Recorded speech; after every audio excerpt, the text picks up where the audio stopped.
to the stage where we're getting ready to make the stock from the John Dory bones. One thing to remember in relation to the actual stock itself is to make sure that you actually remove the eyes from the fish. What happens is as well is that basically when the eyes are in the stock, you can see here what you have is a situation where if they burst, they will first of all discolour the stock. Remember, what we want from a fish stock is a white stock, and they will discolour the stock, and also they will taint the stock as well in relation to making it slightly bitter. So we need to make sure that the eyes are actually removed when we're using the heads. Okay. Now the next thing to remember in relation to using the heads is that you saw me remove the blood from the spine, you saw me remove the sac when we were doing the filleting. Now it's also to make sure that the heads have also got the blood washed out of them as well. Again, that's only going to discolour the stock, and we don't want that. So that's what we have in relation to the stock. As you can see, we have our bones ready. We've got our basics for the stock, which is we're going to be using leek, the white of the leek. We're going to be using some mushroom trimmings. We're going to be using some black peppercorns. We're going to be using some onion, a couple of slices of lemon, and we're going to be using a bouquet garni. When we put all this together and we bring it and we're about ready to add in our cold water to the stock, we bring it back down. Okay, thanks, Chef. Make our fish stock now. What you see here at the moment is our fresh leek and potato soup. We have a function on this evening for 200 people, so we're making a fresh pot of fresh leek and potato soup.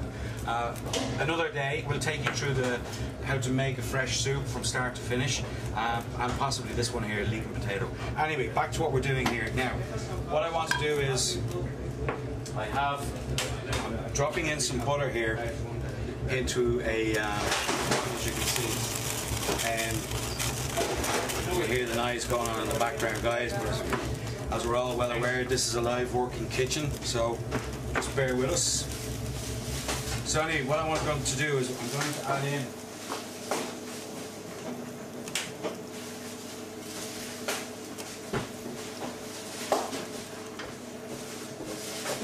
we're making our fish stock, right? So what we have here is sliced onions, sliced mushrooms, and sliced leek. Okay, now guys, we only want the white of the leek. All right, remember that the whole point of this is to keep. This is a white stock, so we want to make sure that we keep the white part of the leek, because if we go up and start using the green part, all it's going to do is basically make our stock bitter. So what I want to do is just melt down this butter, get these in, get them softening out. When they're in and when they've begun to sweat off, I'm going to then add in the fish, the actual bones themselves, and begin the cooking process in relation to the stock. So anyway, here we go. So anyway, mushrooms in, alright? Onions in, leek in.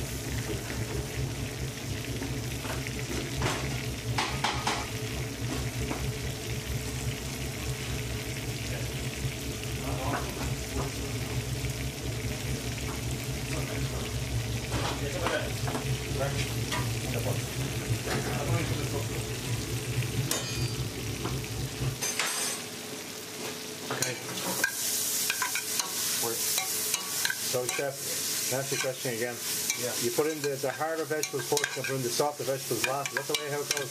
No, not really. Basically, what we have here, we're not looking to cook out these vegetables at all as we start off. All we're doing here is what's called sweating, alright?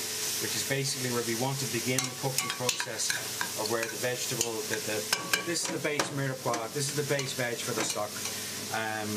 We just want this to begin to render down and sweat slightly so that their own natural juices begin to come out to help the cooking process along before we actually add in the rest of the fish bones. Now the other thing to remember, chefs, is that we use cold water for this fish stock, alright? The process from start to finish in relation to cooking the stock is approximately 45 minutes. We bring the stock to the boil. When the stock comes to the boil, we scum it, and then we actually reduce the heat down and let the stock just simmer away. Now you can see here that these vegetables have started to turn white. Now it's time to add in the fish bones. Now Now, as I said before as well, in relation to the stock, right? Remember to actually clean. If you're going to use the John Dory heads, remove the eyes and make sure that the blood has been cleaned out of the back of it, okay? The back of the head. So these are going in here now.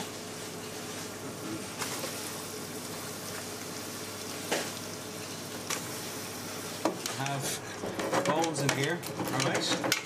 Now, the next thing that I want to add into this is a glass of white wine. For that, our bouquet garni is going in, alright? 4 slices of lemon.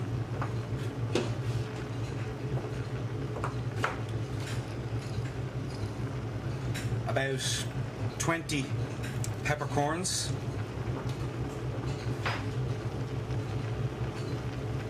Our glass of white wine is going in.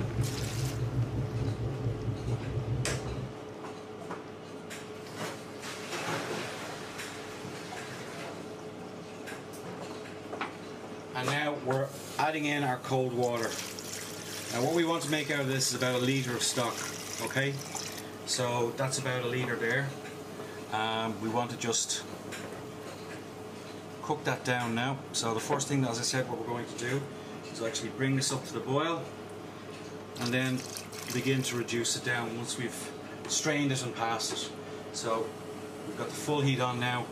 Now don't forget, guys, use a lid, alright? Remember that by adding a lid to when you're actually cooking, you're going to reduce your waiting time down for boiling for around about by 1/3, okay? So you're saving cooking time and you're also being more green and friendly to the planet. Chefs, okay, now what I want to show you now is a beurre manier. Now, I have around about a 1/4 pound of butter in here, okay? We've just melted the butter down. Now what I'm going to do is I'm going to add in some white flour, ordinary white flour, and this is the equivalent of a roux, okay? A roux is a cooked thickening agent, yeah, that we also use butter and flour with. But with this one, this is uncooked. The butter is softened, it's not cooked. The flour is raw, it's not cooked, okay? So what I'm looking for here now in relation to this is being able to, I'm not going to add in all of this flour because I'm looking for a certain consistency. So I just want to mix X amount of it around, and you can see that there. I'm just going to add in a little bit more flour into this.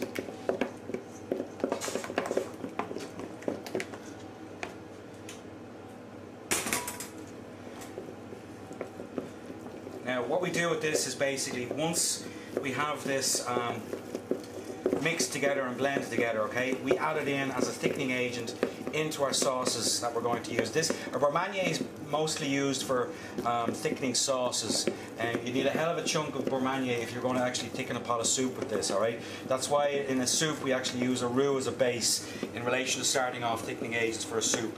But as I said to you, a beurre manier is mostly used as a thickening agent for sauces. Now you can see the consistency that I have here, okay?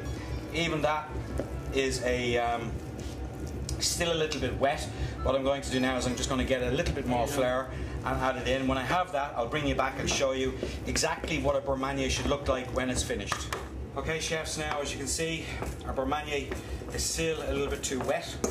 So what I'm doing is I'm adding more flour in. Now at this stage, I don't want to add in too much. What I'm looking to show you here is consistency. What the consistency of the beurre manier should look like once it's been blended.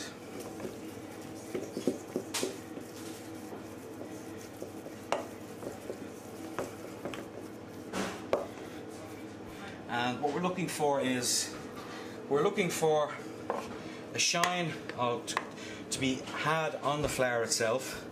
Okay, you can see a shine just there. Now also as well, we're looking not to see any of the butter that has been put in here, okay?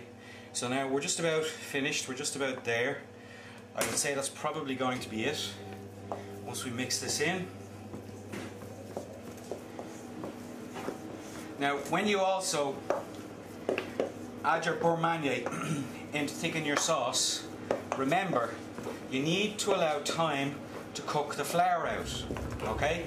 Otherwise, what's going to happen is your sauce is just going to taste of flour, all right?